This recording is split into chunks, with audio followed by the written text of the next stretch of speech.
নমস্কার, আমি শিল্পা চ্যাটার্জি। আপনারা দেখছেন সংবাদ 9।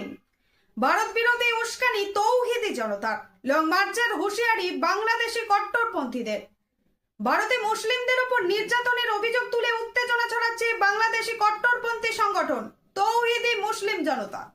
ঢাকায় এক সভায় তারা ভারত বিরোধী মন্তব্য করে এবং লং মার্চের হুঁশিয়ারি দেয়। সংগঠনের এক নেতা বলেন, ভারতের ঐতিহ্য আমরা বাংলাদেশ থেকে থুতু জানাই। অন্য এক নেতা ভারতের মুসলিমদের বাংলাদেশে আশ্রয় দেওয়ার কথাও বলেন।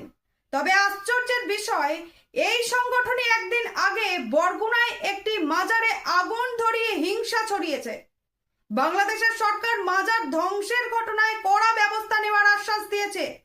ভারতের বিরুদ্ধে উস্কানিমূলক বক্তব্যের পিছনে তাদের প্রকৃত উদ্দেশ্য কি তা নিয়ে প্রশ্ন উঠেছে। এ বিষয়ে আরো আপডেট পেতে চোখ রাখুন সংবাদ 9 এর পর্দায়।